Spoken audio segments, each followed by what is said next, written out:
Puluhan mahasiswa Universitas Samudra Langsa menggelar aksi unjuk rasa di depan kantor Dewan Perwakilan Rakyat Kota Langsa. Aksi demonstrasi ini menuntut 5 tuntutan utama yang berkaitan dengan sejumlah kebijakan pemerintah pusat dan masalah daerah yang harus segera diselesaikan. Aksi ini diwarnai dengan pembakaran ban oleh para demonstrasi sebagai bentuk penolakan mereka terhadap kebijakan yang mereka anggap tidak berpihak pada rakyat. Ketua Badan Eksekutif Mahasiswa Universitas Samudra Langsa, Rian Ramadana, mengatakan aksi ini juga dilakukan untuk mengecam dan meminta menindak tegas kasus pemukulan terhadap pelajar magang oleh oknum ASN di Kota Langsa. Lalu menuntut DPRK Langsa untuk menyikapi dengan tegas atas kasus eksploitasi anak yang marak di Kota Langsa. Selain mengecam tindakan oknum ASN, Ria juga meminta DPRK Langsa untuk segera menyelesaikan persoalan internal yang ada di tubuh DPRK Langsa. Bahkan dalam aksi ini juga para mahasiswa meminta Presiden Republik Indonesia untuk merevisi Impres nomor 1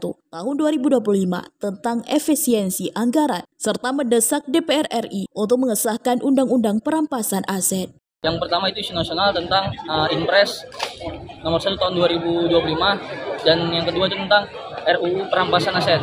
Kemudian untuk isu daerah sendiri, di Kota Langsa kami mengangkat perihal internal DPRK yang masih belum selesai. Yang kedua tentang eksploitasi anak yang marak hari ini terjadi di Kota Langsa dan semakin banyak. Kemudian yang terakhir itu tentang tindak kekerasan yang dilakukan oleh ASN terhadap mahasiswa PKL yang ada di sekolah.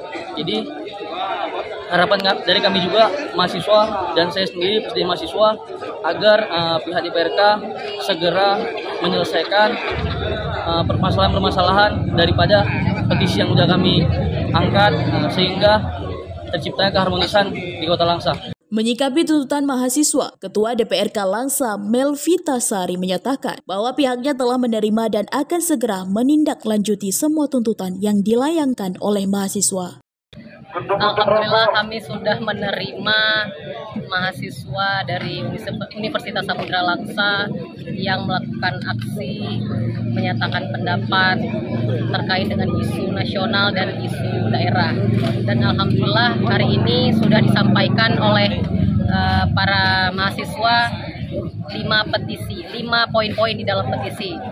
Dan terhadap 5 poin tersebut sudah kami sepakati. Insya Allah kita tidak lanjuti segera.